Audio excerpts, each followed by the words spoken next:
Hey, beautiful soul. Welcome to another episode of Spirit Speakeasy. In this episode, we will deep dive dreams. Everything from precognitive dreams, psychic dreams, lucid dreams, to astral travel, meeting with guides or loved ones in the spirit world in our dreams, and even processing dreams and a few others. You'll learn what each one is, how to recognize it. I'll share some of my personal mystical experiences and some client experiences. Plus, I'll share what scientists and experts say about each of these dream types. There are so many things that can happen in our sleep state. As you may know by now, I'm a psychic medium, but I'm not a dream expert. So while I do have my own experiences and what I've learned from the mystical perspectives in my work thus far, I also wanted to understand and include what experts like neuroscientists, doctors, experts in their fields would say about each of these types of dreams. So we'll also talk about that today. I'm including those perspectives. Remember, everything lives on a spectrum. There are no tidy boxes for us to fit these experiences into necessarily. So there may be some overlap, and some dreams might even fall into more than one of these categories, which you'll see as we go.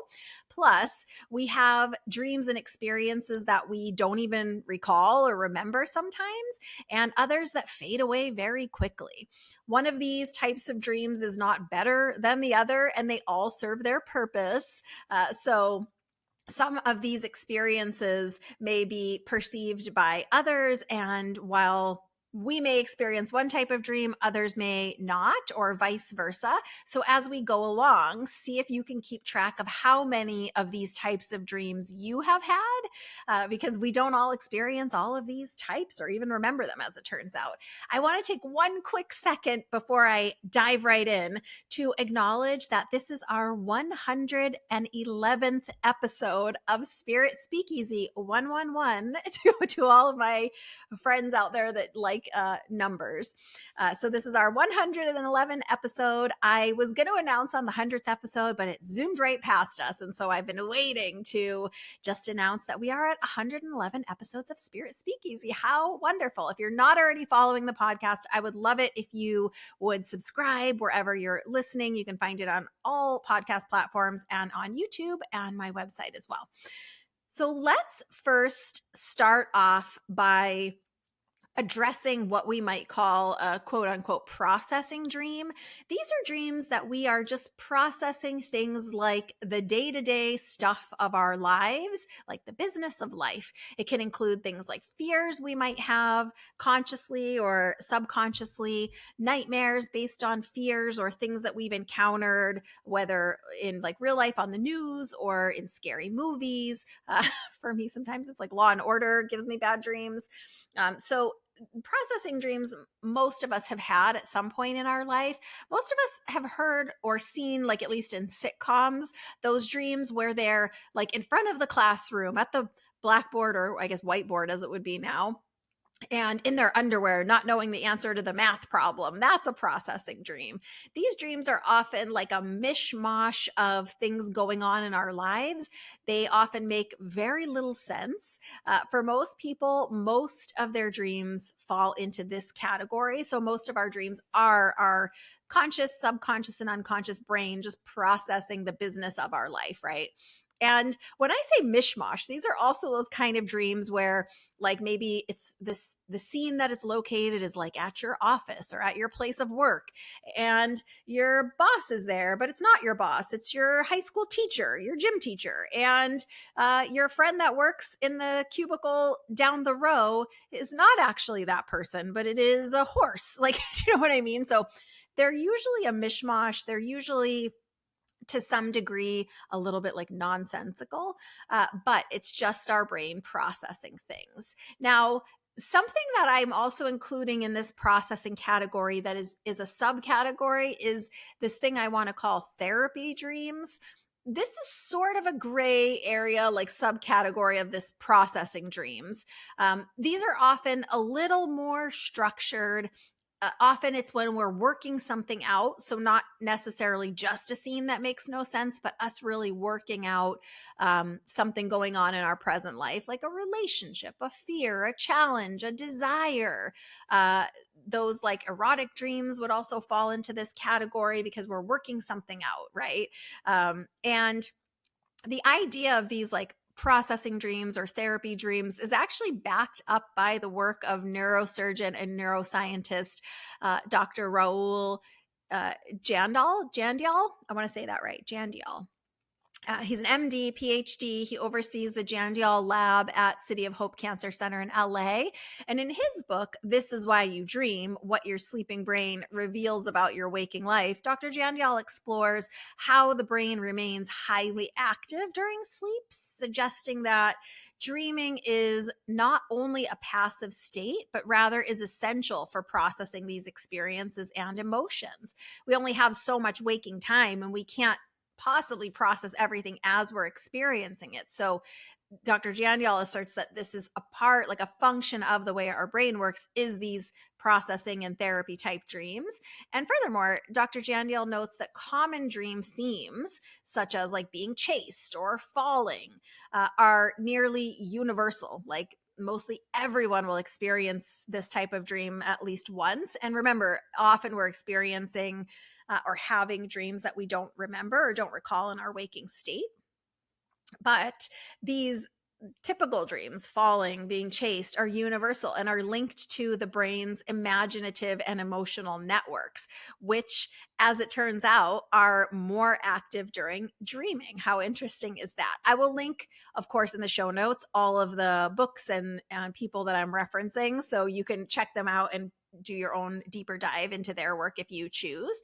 So, in essence, Dr. Jandial's research supports the idea that dreams play this crucial role in processing our daily experiences, emotions, fears, and really dreams contribute to our overall mental wellness and emotional wellness. So those are the basic processing dreams. And as we go, I'm kind of getting a little deeper into the mystical type of dream, if you will. The next on my list is lucid dreams. So, what's the difference between a lucid dream and a processing dream? A lucid dream is when you're dreaming, like you're actively in the dream, and you become aware that you're dreaming and you can manipulate the dream world. So, I have an example of this. I am not a big lucid dreamer, or I maybe should say I can't remember having done it, but perhaps I have at some point and just am not remembering. I had this client and they were pretty incredible in the way that they dreamed. And I'm going to give a different example about them because they were one of the most profound dreamers and people who do work in their dreams that I've ever met. This person in particular was essentially taught in their dream state by a loved one that had crossed over and learned in this dream state how fluid they can be in their dreams. Like, so in their dream, they'd be dreaming, they'd all of a sudden see this loved one that had passed, and the loved one would say like, okay, now let's fly. And the person would be like, I can't fly. And they'd be like, no, you're dreaming, we can fly. And so taught them in the dream state how to fly, how to make choices, how to like decide, go up the stairs or go through the door of this building, right? So this person knows they're in the dream and they can choose the actions that they're taking while in the dream. You know how most of the time in those processing dreams, we're just kind of going with, like, we're living in the movie, we're going with what happens next. Whereas in the lucid dream, lucid, right? Lucidity, you're awake, you're conscious, but you're still dreaming. So you might not be able to decide everything in a conscious way that's coming your way in the dream, but you would be able to like make another choice, to acknowledge that you're in a dream. I've also heard this where someone has lucid dreaming at the same time they're having a challenging dream. And so while that like monster's coming out of the closet, they become aware, oh, I'm in a dream. That's not a real monster. I can close the closet door. I can go outside. I can tickle that monster, right? So that's a lucid dream. Most of us have heard of them. And actually, Dr. Raul Jandial recognizes lucid dreaming as a legitimate phenomena in his work with potential applications in personal development and emotional processing. So it sounds like it's our brain also helping us in some of the same ways, but in a little different function. And Dr. Jandial suggests that lucid dreaming can be harnessed for practical benefits, such as practicing skills that translate into real life improvements, rewriting our nightmares, like I was talking about with that monster in the closet. And in that book that I mentioned, This Is Why You Dream, Dr. Jandial explores how dreams, including lucid dreaming, can amplify our creativity and not only promote our own like wellness and well-being, but can promote learning, can help us process things in the dreaming state so then we can kind of take them into our waking world. And I want to, in this segment, quickly touch on sleep paralysis as a part of this, kind of most typical types of dreaming. Now we're getting to lucid dreaming is a little bit less common. Sleep paralysis is kind of in that same bucket. I get asked about sleep paralysis so often. That's why I want to just mention it. It's not exactly a dream state, but as it turns out, it kind of is. So for those of you that don't know what sleep paralysis is, it's a phenomenon where a person, an individual, after they fall asleep or waking, or like they're just falling asleep or just waking up, becomes temporarily unable to move, speak, despite being conscious. So it's like you wake up and essentially you're paralyzed. You can't move your body, you can't speak. These episodes often last a few seconds. Some people report several minutes, and they can also be accompanied by vivid and sometimes like scary hallucinations or visions, such as sensing an intruder or feeling like a heavy pressure on the chest and feeling paralyzed, which could be scary. So for this one, I checked out Dr. Baland Jalal, his work as a neuroscientist at Harvard's Department of Psychology. And Dr. Jalal explains that during REM sleep, which is that rapid eye movement, deep sleep state, our body releases chemicals, actually. He lists glycine and GABA in the brainstem. And those chemicals that our brain is releasing actually paralyze the physical body to prevent us from acting out our dreams, which I'm guessing is like a sleepwalking or that kind of a thing.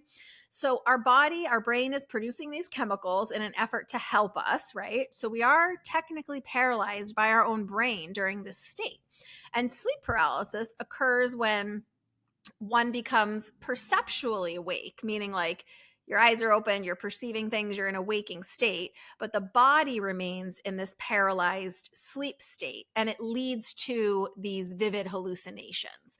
I want to touch into just kind of the most common hallucinations, because the handful of clients that have talked to me about these dreams, they sound really scary, but it's fascinating that the hallucinations that people experience during this sleep paralysis are common. It's similar circumstances that people are reporting. So the hallucinations experienced during sleep paralysis are often categorized in 3 types. 1, intruder hallucinations. So this is obviously perceiving a threatening presence or an intruder nearby. 2, something called incubus hallucinations, which is sensing a pressure on the chest, and it's sometimes accompanied by like feeling like you're having a difficulty breathing. And 3, vestibular motor hallucinations. That's a big word. Essentially, that means experiences like floating or flying or out of body sensation. I will say in that first line item, that intruder hallucinations, sometimes people perceive this like quote unquote intruder as like a human person. Sometimes people perceive it as like an alien or a scary being or figure. But these are the 3 most common types of hallucinations. And as it turns out, our brain does have some to do with this, right? So, what should you look for as potential causes of this sleep paralysis, or potential adjustments that you can make if you experience this? There's several factors that can increase the likelihood of experiencing this sleep paralysis. And I've also heard from clients that some people experience it like over and over, meaning like it's been kind of throughout their life on and off. But some people just experience it out of the blue, like they've never experienced it before. And they're like, why is this suddenly happening to me? So things to look for can be sleep deprivation. Like if we're getting lack of adequate sleep, it can disrupt our normal sleep patterns, making sleep paralysis a little more likely to happen. It can even be like irregular sleep schedules. Maybe you had to change your work shift. Maybe you have a new baby in your household. So frequent changes in like sleep times or sleep schedules can interfere with our sleep cycle. And if our sleep cycle is interfered with, it can create the potential for these type of sleep paralysis events to happen. It's technically a dream, but not really. See what I mean? Someone who's experiencing high levels of stress and anxiety, that has also been linked to sleep disturbances, including sleep paralysis. Even sleeping position. Isn't this crazy how so many things affect these experiences? Some studies suggest that sleeping on your back may trigger sleep paralysis episodes. So I'm guessing sleeping on our side is maybe better in this case. It may be beneficial, of course, to consult a sleep specialist or a therapist or a healthcare provider for further evaluation, guidance, tools, things that they can look at. So if this is something that you're experiencing, just know you can check in with those things, your sleep patterns, your stress, your position. But if it's something that is reoccurring or problematic, it's probably beneficial to consult a sleep specialist, a therapist, a healthcare provider, etc. Okay, so those are the processing dreams, the lucid dreams, the sleep paralysis, the therapy dreams. Let's move into psychic dreams. I know everyone is really interested in this area of the dream topic.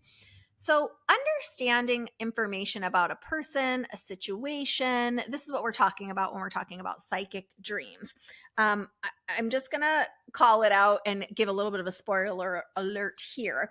I have separated in this category into two segments: psychic dreams versus prophetic dreams. Those are two different things for me, and I'm going to explain what each one is and why I feel like they're different.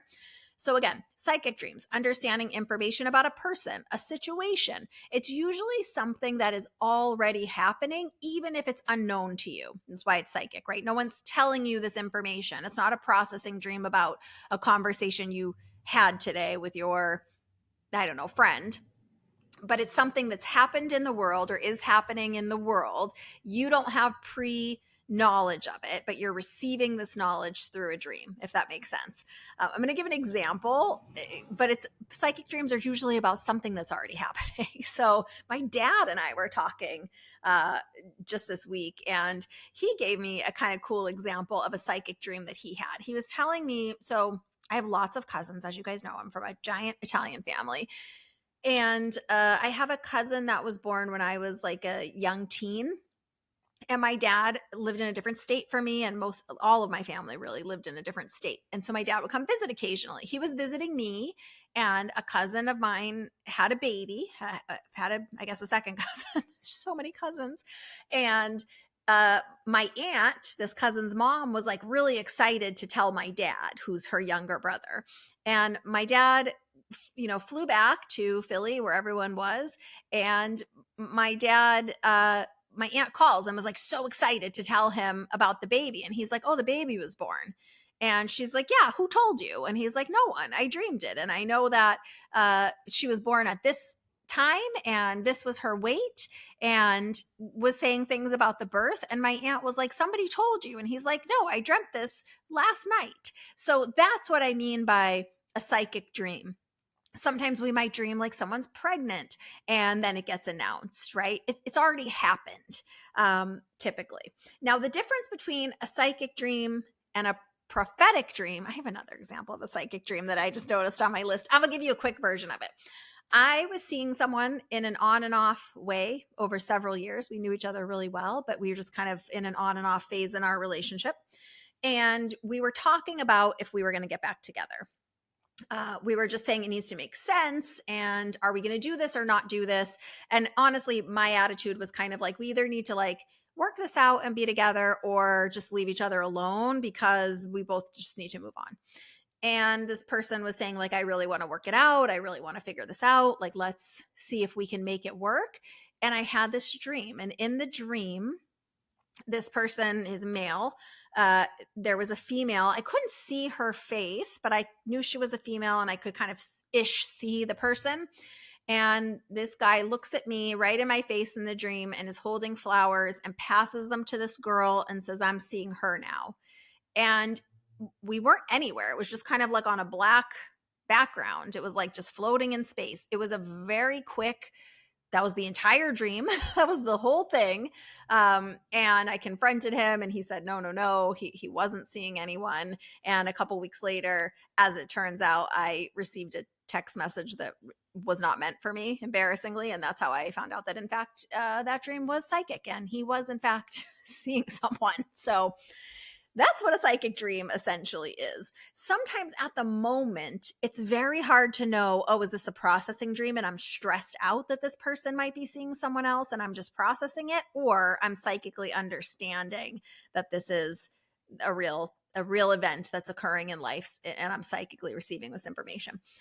For me, the dreams that are psychic or prophetic, they kind of feel more real. There's usually less storyline detail, less background, less crossing this hill to get somewhere. It's more kind of, like I said, just in a black, almost like a black box, like no scenery around, nothing else happening, not even standing like on the ground or on stairs, not sitting on a couch, just kind of in a black scene with two people. And it was that quick. And I remember it. And I'm not great at remembering my dreams. Okay, let's move on to prophetic dream. Prophetic dreams are dreams that come to pass after the dream. So where psychic dream is information that's already happened or happening now that we don't just have access to, versus something that hasn't happened yet at all, prophetic. To dive deeper into psychic and prophetic dreams, I want to introduce two experts to you who I found during my research and what has been documented about this phenomena. These two have explored this topic from both scientific and experimental perspectives. The first expert I want to talk quickly about is Dr. Julia Mossbridge, and the second is Teresa Chung. Dr. Mossbridge is a cognitive neuroscientist specializing in precognition, which again, understanding future events that have not yet happened, time perception, meaning like going back on the timeline, going forward on the timeline, and consciousness research. That's what Dr. Mossbridge specializes in. She's worked with leading institutions to study how the brain might access information beyond conventional time constraints, right? Meaning like if we live here today and this future event hasn't happened yet, how is our brain moving beyond the constraints of time to perceive or understand this information? So that's what she wanted to study.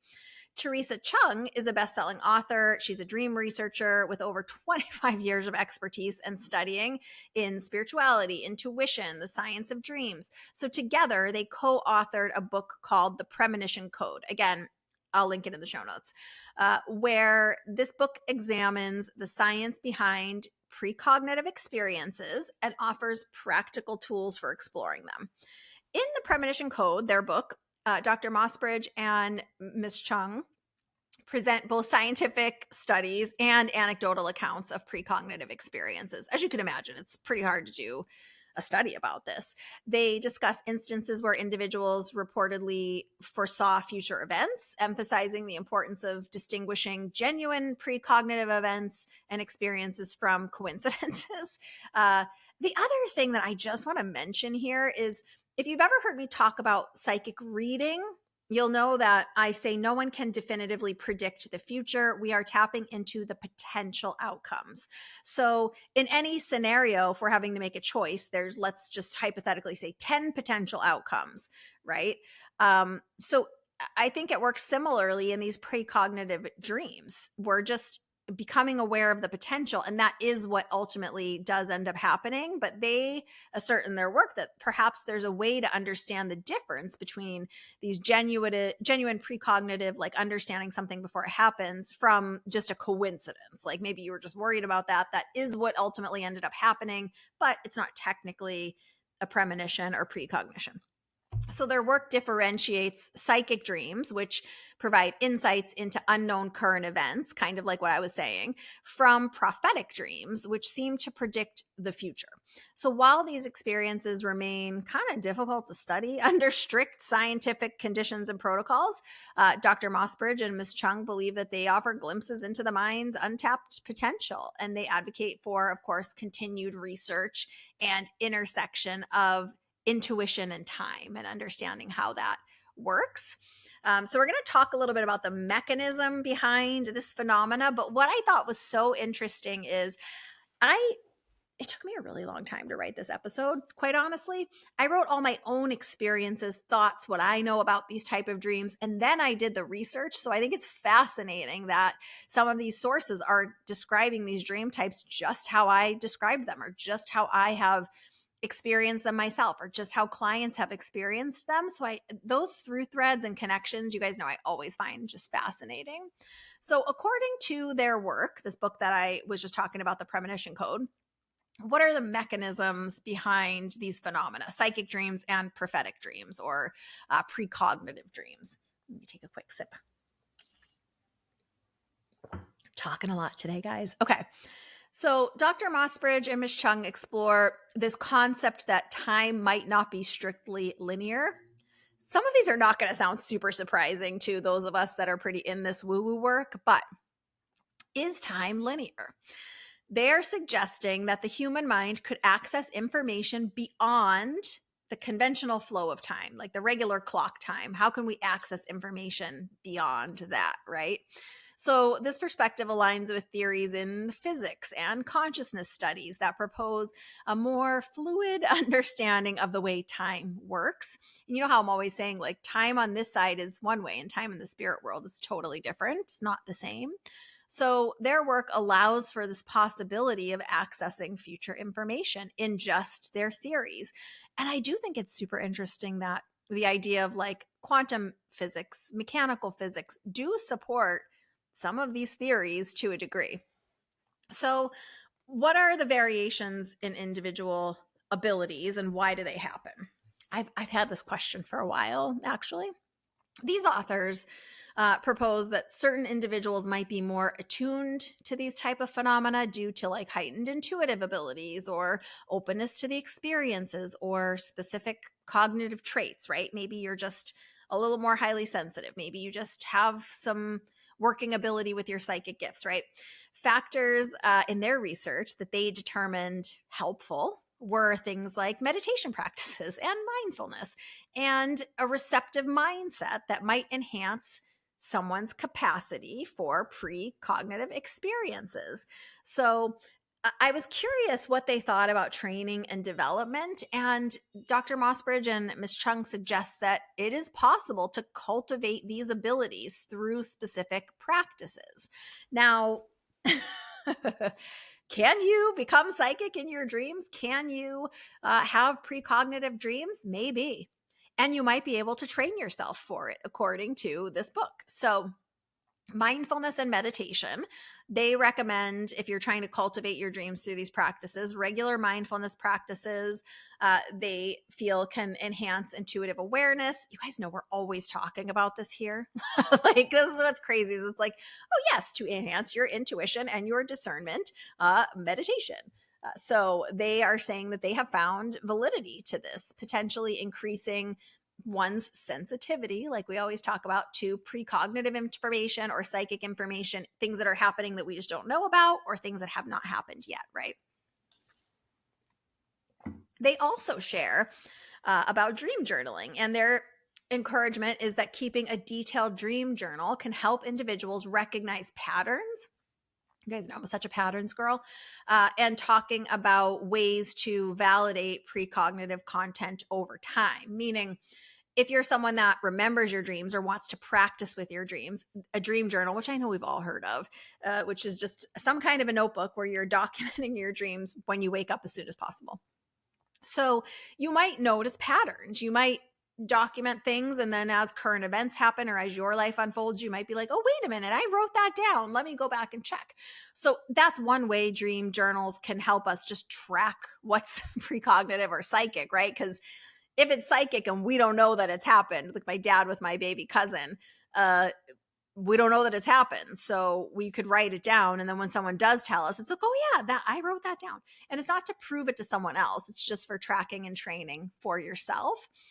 Another way that you can use dream journaling is just almost like a suggestion to your brain that you're open to this type of activity, this type of work.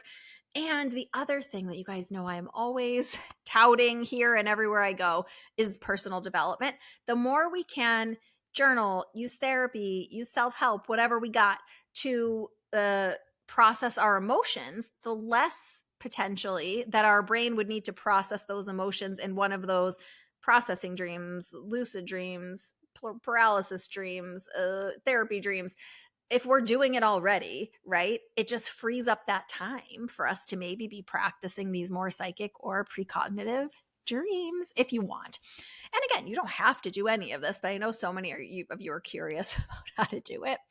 So they're also encouraging intuitive exercises as a potential way to increase our ability to have these psychic or precognitive dreams. So what you could do there is engaging in psychic exercises or exercises designed to strengthen intuition, such as guessing outcomes or tuning into information or listening to your gut feeling. How we're always talking about listening in your body to see what's a yes, what's a no. How do you feel? What emotions are being lit up for you?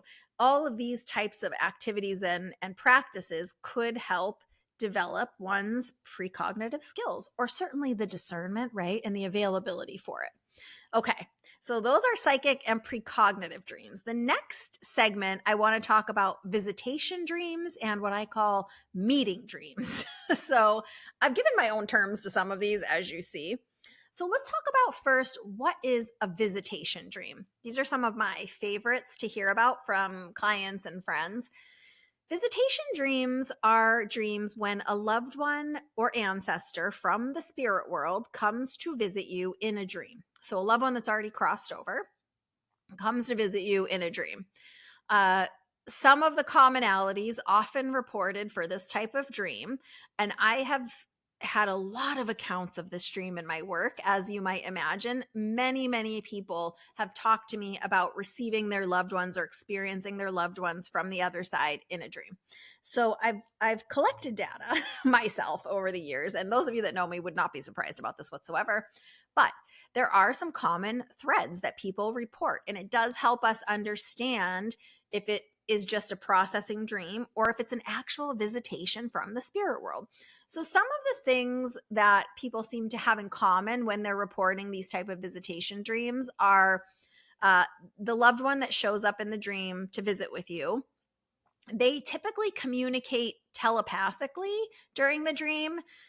Sometimes people will say, like, I understood what they wanted to share, but they didn't move their mouth. Or you just received information or could hear what they were saying, but no words were coming out. You just kind of understood.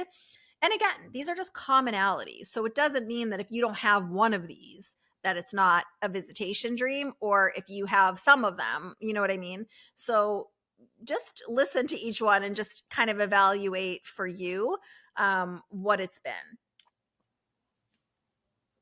But most people, and when you ask them, right, and say like, well, I know you understood what they were sharing, but do you remember seeing their mouth moving, or do you remember seeing them talking? Sometimes that's how they remember it.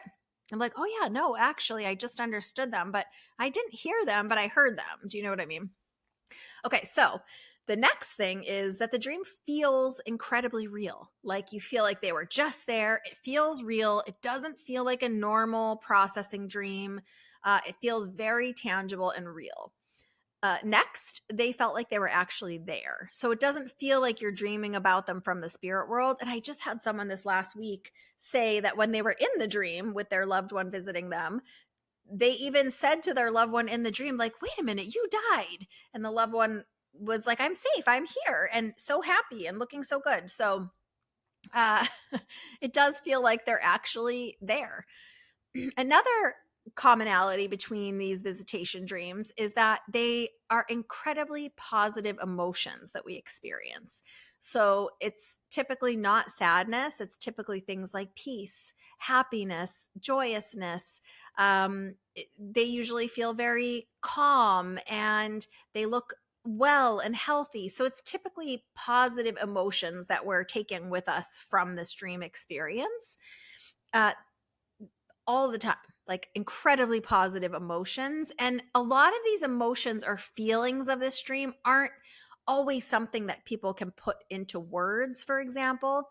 I've had very few of these types of dreams, but it leaves you with this almost like resonant emotion or energy where it feels so real and it just feels so positive and so peaceful and calm and happy and good. It's really hard to describe the exact way that they feel, but if you've had one, you know what I'm talking about. The other thing to note is that when these visitation dreams happen, the loved one that is visiting you from the other side, they seem to always look healthy and well and happy and good. Like sometimes if someone had been immobile in the last phase of their life or even throughout their whole life. I've had someone who was living life with a wheelchair when they were here, and then in the dream they were jumping and running and dancing. So they often look like a healthy, strong, well version of themselves. It doesn't mean it's going to all be the same way that we're going to perceive them, but that typically they look healthy and well and usually happy in these visitation dreams. Some people remember all the details, like every little detail of the visitation dreams, and others may remember only a few details, but strongly remember the feeling of the dream, like the essence of the dream that they're left with. Either is okay. It's just we are different as human beings, right? So some people might remember every detail, every moment of the dream, and others just might come out of it remembering who was there visiting and how they felt, but very little else. One thing to note here, because like I said, you might experience one or two of these, you might experience all of these when you're thinking about, was that a visitation dream from my loved one? Was it not? Really, the most important thing to note is that if the dream seems scary or fear based, it's not a visitation. Because in the visitations, it's always peaceful. It's always like, I wish I could like label the emotion, and maybe I need to think about this more, but it's always positive, really. If it feels scary or fear based, it's not a visitation. It's more of a processing dream or like a therapy dream. Because in these visitations, they look healthy, they look well, the emotion feels good. It's never scary. It's never like we're running and searching for them and we can't find them and we're nervous about where they are. That's a processing dream, not a visitation dream. So hopefully you're starting to be able to discern a little bit these different types of dreams. Now, I want to talk a little bit about what is the difference between a visitation dream and a meeting dream. I think there's probably a different word for for this, but I've always called them meeting dreams. So that's what I'm going to call it here. Oh my gosh, it's so dry today.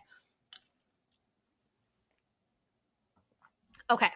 So a meeting dream is very similar to a visitation dream, but rather than being with a crossed over loved one or ancestor, typically you experience a spirit guide or an angel or a light being. So it's kind of the same in that you're being visited by someone from the unseen world, but rather than it being your own loved one or ancestor or family member, for example, it's a guide or an angel or a light being of some kind. And I know we all have different words for guides and light beings and things, but the dreams themselves are quite similar. So let me tell you one of my stories about it, and then I'll talk to you about what the experts say. So I had this dream not very long ago with my mediumship spirit guide. If you missed the spirit guide episode, there was an episode of Spirit Speakeasy that we talk all about spirit guides. So if you need more clarification or deep dive on that, look for that episode. But this was my spirit guide. I believe we all have a team of guides and inspirers. I have one guide that works with me primarily for mediumship. And I, in my mind, over these years, just kind of have a sense of what I felt like he looked like, right? And I feel him more masculine. So I kind of, in my mind, he has a name. I had a feeling of what he looked like. And in this dream, when I woke up in the dream scene, right? Like, because, we're in the dream scene or we're in our waking state. So in this dream scene, it was very unusual.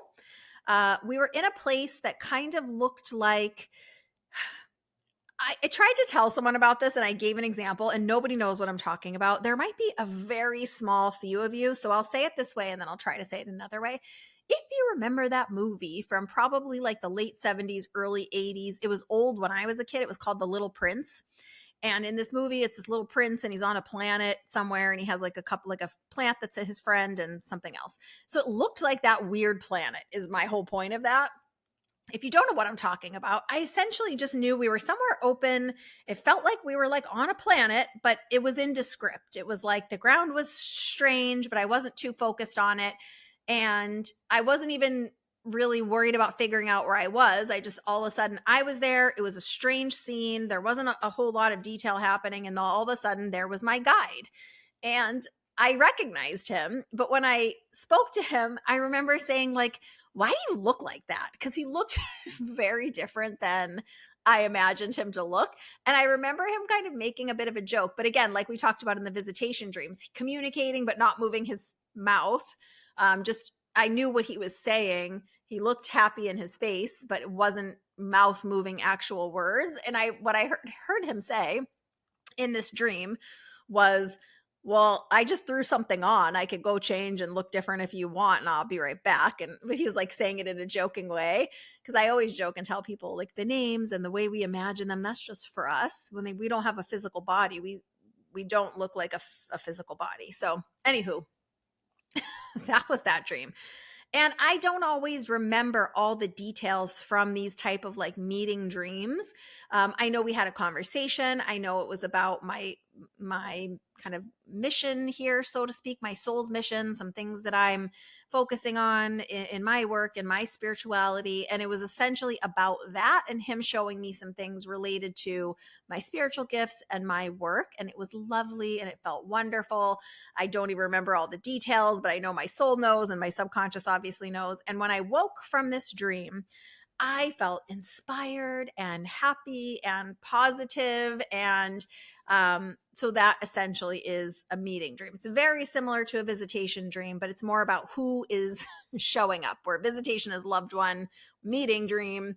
And these probably could all go under the same heading. It's just, this is the way I like to separate them. So you do you. And but this is the way I'm trying to separate it so we can explain it. So you might have meeting dreams from guides or angels or light beings. But again, it's sort of the same list of commonalities. There's a positive feeling. It feels good emotionally and energetically. Everything looks healthy and well. You may or may not remember all the details. It's not fear-based at all. And it feels real and like you were actually there. No fear, no scary stuff. So it's very similar. Okay, what do the experts say about this? This was a little harder because, as you might imagine, science hasn't fully validated these, the spirit world, the visitation dreams, even though the deep dives I've done into physics, it's a lot of the things that I'm feeling and sensing and experiencing and being shown in my meditations, in my dream state. And it seems like physics is trying to prove some things, but who knows? So I had a little tough time finding what the experts say about this. I did find in the work of Dr. What was it? Is it Mossberg? Yeah, Mossbridge, Dr. Mossbridge and Teresa Chung. It's more Teresa Chung, who, if you remember, is the author and dream expert and expert in spirituality and intuition and all of that. She has extensively explored the realms of visitations and meeting dreams and offered insights into the characteristics and significance. So I chose her because she's worked with this amazing neuroscientist for this book. So she also has her own wealth of experience. And I just wanted to know, like, what does someone who is an expert in their field say about this? And Ms. Chung describes visitation dreams as profound experiences where deceased loved ones or ancestors appear to the dreamer. And she says common features include telepathic communication, like we talked about, communicating, but no words necessarily. And the dreamers often understand the messages without the spoken word. And when I say messages, right, some people think a message needs to be something specific, but the message could just be, I love you, or I'm here, or I'm fine, or it's good, all's good. So they understand the message, the dreamer, without the spoken word, sensing the presence and intentions of the visitor from the other side. She also talks about this vivid realism. These dreams feel exceptionally real, with the crossed over loved one appearing healthy, happy, at peace. This is what she's saying about it. And also, she talks about the positive emotions, like I was talking about.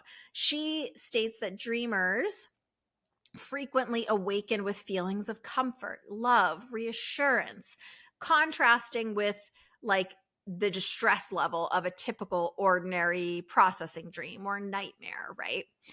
Ms. Chung also emphasizes that genuine visitation dreams are characterized by their positive and comforting nature. If a dream involving a deceased loved one includes fear or negativity, she suggests that it might not be a true visitation, but rather a manifestation of the dreamer's subconscious fears and unresolved emotions. Basically, just like we said, right? If it's scary or fear based, it's probably a processing dream and not a visitation. Now, what does she say about the meeting dreams? Similar to visitation dreams, meeting dreams involve encounters with spiritual entities such as spirit guides, angels, beings of light. She characterizes them, including things like guidance or support. Stating that these dreams often provide wisdom, direction, reassurance, leaving the dreamer with a sense of purpose or clarity or comfort. She also highlights a spiritual connection where the dreamers may experience a deep sense of connection to the divine or the universe or a higher power of their understanding, or all it is, something like that, often leading to personal transformation or heightened spiritual awareness or experience. Ms. Chung believes that meeting dreams serve as a bridge between the conscious mind and the higher spiritual realms, facilitating personal growth, enlightenment, encouraging us on our spiritual journey, those kind of things. So that is Teresa Chung's perspective. But what is Dr. Julia Mossbridge's perspective? Because she's the cognitive neuroscientist. And just a side note, I think you guys hopefully, if it's not your first time here, you probably know that I don't think science has it all figured out yet. I think science is often still trying to prove and catch up with lots of things that sensitives, mediums, psychics, etc. already know and experience. So even though some of these doctors might say that's outside of the scope of my work, or I don't know about the validity of that, it doesn't make it invalid. Okay, that's my side note. So Dr. Julia Mossbridge, the cognitive neuroscientist, focuses primarily on precognition and the science of time perception, the way we're experiencing this construct of time that we made up over here. Her work acknowledges the broader spectrum of extraordinary experiences and mystical experiences, even though I don't think she calls it that, including these types of dreams, visitation dreams, meeting dreams that we're talking about. So she does advocate for scientific approach to understanding these types of phenomena.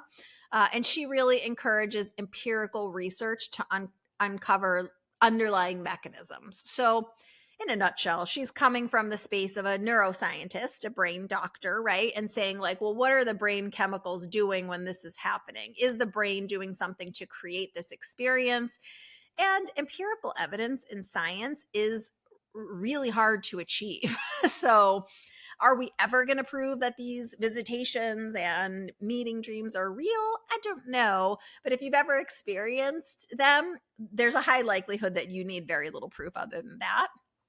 Okay, there is a little bit more to go. I want to talk about this idea of astral travel, because that is also something that happens in our sleeping state.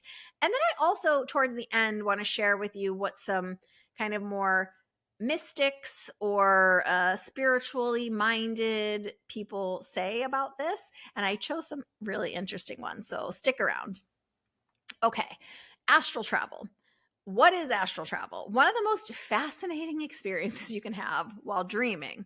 Astral travel is when, during a sleep state, so you're asleep, your conscious awareness shifts from your physical body and explores different realms, dimensions, or locations on the astral plane. in the non-physical world is what I'm talking about. Even though I guess you could go to a different place in the physical world, right? You could astral travel to, I don't know, Egypt, or if you're not in Egypt. So it really is your consciousness shifting awareness. Many years ago, when I first started hearing about this, I always heard people say you separate from your body and go travel. Well, now that I have a different level of experience, for me, the way, there's no shade on anyone else's understanding of this, but for me, the way that I understand this now makes more sense to me to say is that our conscious awareness shifts. And since our human body is in its dormant state, right, sleeping, not accessing the consciousness, almost like our consciousness is offline, right, and not using the physical senses, our touch, taste, smell, we can access those psychic senses, or that group of six senses that we've talked about here many times, and travel, right? So I believe it's more of a moving of our conscious awareness to somewhere else rather than a leaving of our body and going to travel. It's a little nuanced, but it's just a different way of understanding it. And for some of you, that won't be necessary or make sense at all. But I just wanted to put that little differentiation in there. Some people report floating above their bodies, which is kind of an out-of-body experience. Those technically count under this astral travel umbrella. I kind of went back and forth about that and thought, like, is an out-of-body experience astral travel? But if you are in the corner of your room and you're looking down at your own body, like, I guess that's astral travel. You haven't moved your awareness far, but you've moved it, right? So I accepted that it's under this umbrella. So some people report floating above their bodies. Some people report visiting distant places or even encountering spiritual beings during these experiences. So you see where there's crossover that starts to happen, right? Where my example that I gave about meeting with my spirit guide, that was probably on the astral plane, a different place, but he was also meeting with me. So it's kind of two at once. I astral traveled to meet with him, but it's a meeting dream at the same time. So sometimes astral travelers report a sudden like snap back into their body. I've heard it called the astral snapback. I don't know if that's the official term. It's kind of like waking up too fast almost. And it's often like with a jolt or like a heart racing feeling. This can happen. It's thought that when there's an external disturbance, like you're astral traveling, your consciousness is off exploring somewhere in the unseen realm, and like a noise that's in your physical space kind of brings your consciousness back very quickly, or the experience that you're having just becomes too intense, we can kind of quickly move our awareness back into our body, and that's that like jolt. A lot of people experience this in the feeling like they're falling dreams, but it's a different thing. This is more of a quick snapping back your consciousness into your physical awareness. So let's talk a little bit about what the experts say about astral travel. As you might imagine, this was a little harder to get experts' opinions and say so on it because there are not a ton of experts, and even more of like the physicists and those type of people are not super interested, it seems, in astral travel. So let's talk about validity and support for this notion of astral travel. I'm pretty convinced of it. I have lots of things that have happened to me over the course of my life that make me feel like I don't need to question this. We could argue about what they're called, but if you've had some of these experiences, and for me, like, I'm not trying to prove my experiences to anybody. It's like, if this happens to you, great. If it doesn't, that's okay. It's not, they all have their value. But let's hear what the scientific community has to say about it. Again, very few people studying this. And among those that are, what I found in my research, I hate to say it this way, but most of them are also selling some kind of very expensive product or program. And most of them don't distinguish between out-of-body experiences and astral travel, like I was talking about, keeping it all under that same umbrella of what they would call like the phenomenon of consciousness traveling beyond the physical body to explore non-physical realms. And that's why when I was saying like, well, finally I accepted like, okay, I guess they both count under the same umbrella. If you're defining it like that, the phenomena of your consciousness traveling beyond the physical body, to explore non-physical realms. Well, if that's the definition, okay, I can accept that. So the scientific community has approached this work with caution, as you might imagine. Some scientists assert that the phenomena can be created in a lab by touching certain parts of the brain. So we're talking about like a brain surgeon that would stimulate parts of the brain. They're asserting that, well, we can create that in a lab by opening someone's head and touching certain parts of the brain. Therefore, it happens in the brain rather than an experience of the soul or a consciousness.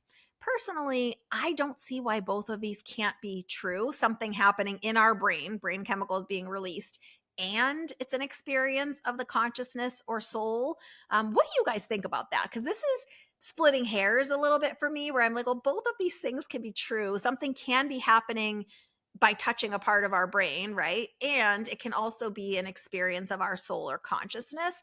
But scientists seem to feel pretty satisfied that since they can recreate it in a lab by touching the brain, that they're just kind of negating that other part.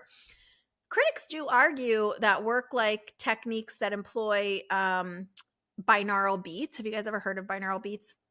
Which it's basically two slightly different frequencies presented into each ear. So there's a lot of them on YouTube now. You typically will put headphones on, and it bounces back and forth between each ear, and there's slightly different frequencies in each ear.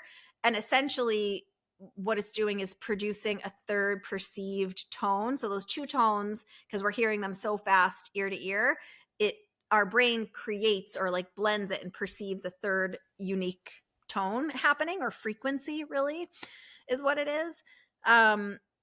Really the desired result, or what they're aiming to do, is often induce a specific mental state conducive to relaxation, meditation, or experiences sort of like these out-of-body experiences that may be influenced or influence relaxation, focus. A lot of evidence is lacking. These are theories and things that people have experimented and tried with, but there's nothing that's really being accepted as firm evidence, right? Additionally, something that came up as a big concern that I want to just throw out there as a caution for those of you that are wanting to practice and explore more in your dream states. I personally don't do well with those like binaural beats, or the long music that is, what do they call it? It's like the activation music of like pineal activation or those kind of things. I've tried them. I've played with them. For me personally, in the way my body, my physical instrument works, those give me a really bad headache, or my body doesn't like it. It's more disturbing to me than relaxing. But some people use it for like studying, deep relaxation, to help them fall asleep, for focus. So the concern that came up in the research when I was looking at this and exploring these binaural beats, and has anyone proved that this can help us move into this state of astral travel, right? Concerns have been raised about potential adverse effects, things like inducing epileptic seizures in susceptible individuals. Now, I'm not a doctor, but I just want to put that out there because it was pretty heavily noted in a lot of the research that, like, hey, while for some people these binaural beats create relaxation and focus, for other people who are susceptible, they can cause seizures or create other problems. So at your own risk, I would say. And like I said, my body personally does not like them. But it's just something I want you to be aware of if it's something you're going to be looking at. The scientific validation of this method, these methods of like binaural beats and all of this, like particularly those using the binaural beats, it's inconclusive. So there's been some data that's been learned, but the overall results, or like what are the experts saying, seems very inconclusive. And quite honestly, between me and you, I didn't find anyone that I was comfortable quoting or citing as a source, or even sharing what I learned about their work, particularly because of, like I mentioned, other things that they're selling or encouraging people towards, or like supplements they want people to take. So I'm not trying to like invalidate their work or say I'm not trying to say that their work's invalid. I'm just saying there was no one that I was comfortable sharing with you as a source on this. But at the same time, I can't deny my own experiences. And I do know that sometimes science takes a long time to explain certain things, and it doesn't make them any less real. So, what else is out there about astral travel? So, mainstream science often approaches astral travel or astral projection with skepticism, considering it a phenomena kind of lacking empirical evidence, like we were talking about. Various religions and philosophies and philosophical traditions have long embraced concepts which are very similar to astral travel. So sometimes when we can't find it in science, like, let's see what the mystics are saying. So here's a little bit of a religious and philosophical perspective on astral travel. And just like when we talk about the archangels and all of this, none of these are necessarily religions or philosophies that I am deeply involved in, but I just want to note them with greatest respect and best intention, so you can see that some of these ancient philosophies and religious systems do talk about this and have been forever. Hinduism, for example, the concept of what we call an astral body is integral to Hindu philosophy. Practices like yoga, meditation aim to transcend the physical form, allowing the soul to journey to different planes of existence. Sounds kind of like astral travel. And I'm sure I'm oversimplifying this. And again, I mean greatest respect to all these faith systems. Buddhism, advanced meditation practices in Buddhism, things like yogic flying, involve experiences where the practitioners feel like they transcend their physical body, exploring different realms of consciousness, moving their awareness to different levels of consciousness. Kind of similar sounding to astral travel, in my opinion, my little humble opinion over here. Theosophy. So in the late 19th and early 20th century, theosophists discussed astral projection extensively, describing the astral plane as a subtle realm accessible through spiritual practices with the existence of subtle bodies. How we talk about in our auric field is like our emotional body, our astral body. So that's what they're talking about here. The existence of these subtle bodies and multiple planes of existence are part of the discussion in this theosophy. Astral plane is considered a realm where the consciousness can travel during astral projection, allowing individuals to explore higher dimensions beyond the basic world. Sufism, if you've ever heard of Sufis. Some Sufi mystics describe experiences of journeying beyond the physical body to attain closeness with the divine, often referred to as spiritual ascension. In Western esotericism, this is versions of like spiritualism, alchemy, Gnosticism, and others. So in this Western esotericism, the emphasis on development of a body of light or astral body is emphasized.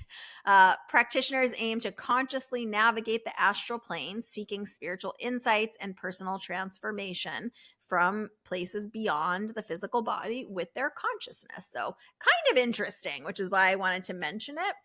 And along my research, I also found a couple other experiences and reports that I thought were super interesting. So I wanted to share them with you. I wasn't originally expecting to include these, but there's just two. We're almost near the end. And I thought these were so juicy and interesting that I just had to share them. So there's two.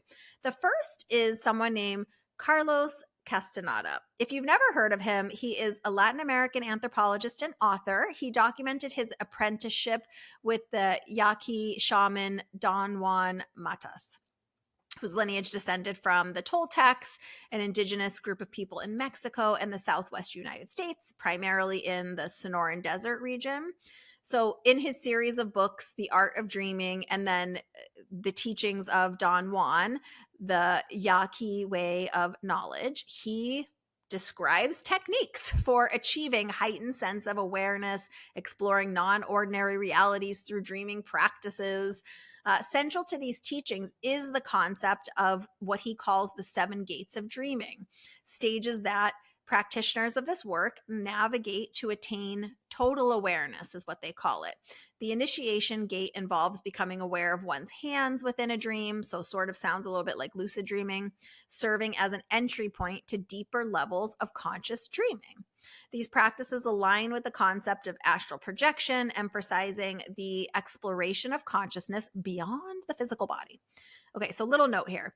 Castanada's writings have been both influential and controversial. Readers are encouraged to approach his work with a critical mind, considering the broader context and anthropological and spiritual context of the literature. I just thought it was really fascinating. I don't know if you've ever, some of you probably heard of him, some of you haven't.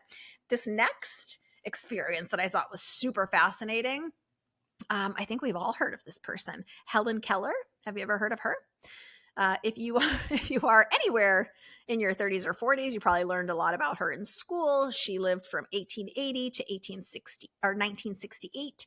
She was a famous author, educator, activist. She overcame blindness and deafness to become a leading advocate for people with disabilities or differently abled people.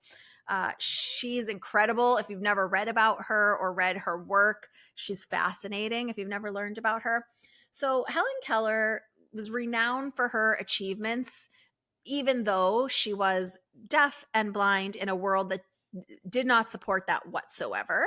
She delved deeply into spiritual realms and was influenced by the works of philosophy, and a philosopher called Emanuel Swedenborg. He's a Swedish theologian, scientist, and mystic who had extensive writings, and they've significantly influenced Christian mysticism. So when we're talking about mystics, he's an early influence of mystics.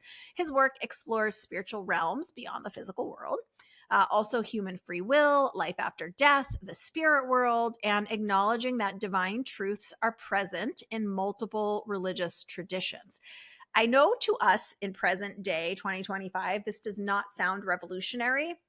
At the time that this work was being experienced, acknowledging that divine truths are present in multiple religions and religious traditions was controversial, to say the least. So his perspective promotes a universal approach to spirituality, kind of like everyone has access to spirituality, revolutionary, right? He emphasizes the commonalities in moral and ethical teachings across different faiths. He also encouraged a harmonious relationship between faith and reason. So both of those things at the same time. His work continues to inspire and challenge readers to explore the depths of their spiritual lives and their interconnectedness to all that exists. So this is who Helen Keller is like heavily influenced by. This is the scholar and theologian, scientist, mystic that she becomes immersed in his work and is following. She writes a book called My Religion about her experience with his theology, philosophy work. So in her book, My Religion, she recounts an experience where she felt as though she traveled to Athens, like Greece, Athens. And she vividly perceives the city's sights and sounds despite her physical senses having limitations, right? She's fully blind and fully deaf in her physical senses. But she writes about this experience of vividly perceiving and traveling to the city of Athens, Greece. Her writings convey a profound connection to this spiritual work that we were just talking about. She describes her religion as developing from living deeply within her spiritual self, cut off from normal sensations with, inside of her own body, and spending her life on a spiritual plane. I just thought that was really fascinating because since she is cut off in the way she describes it from vision and from hearing, she really is living inside of herself. And I love this beautiful description as spending her life on a spiritual plane. How incredible. So in closing, as we wrap up today's deep dive into the world of dreams, I hope this episode has expanded your perspective on what's really happening when we sleep. From processing dreams that help us work through life's challenges to lucid dreams where we are taking control and moving around intentionally, to the profound experiences of psychic, prophetic, and visitation dreams. and even the mysterious realm of astral travel. Our dream states offer far more than just mental rest and processing. So while science continues to explore and debate these experiences, there's no denying the powerful personal impact they can have, whether you've had a dream that changed your life, or a moment of clarity from the other side, or an unexplainable journey beyond the physical world. Dreams remind us that there's so much more to our consciousness than first glance. And while I can't yet explain why these various types of dreams may seem to be experienced more by some people than other people, some have them all the time, some have them never, and everything in between, I do know that we are all unique in the way these mystical experiences can show up. So I encourage you to be open minded about what you may be able to experience in your dreams. So as you go forward, I invite you to pay a little more attention to your dreams, maybe play with the idea of keeping a dream journal, setting intentions for your dreams, or working on meditation to see if you can enhance your dream experience and astral exploration if that's interesting to you. Who knows what wisdom, guidance, or adventure might be waiting for you in the realm of sleep. I'm so grateful for you joining me here. If this podcast means something to you, it would mean so much to me if you would subscribe, like, and share an episode that was meaningful to you with a friend. I am always so grateful to have you here and as a part of my community. So many of you have been sharing that you receive, watch, listen to the podcast, and it means so much to me. So from my heart to yours, big hugs. Lots of love. Bye for now from inside Spirit Speakeasy.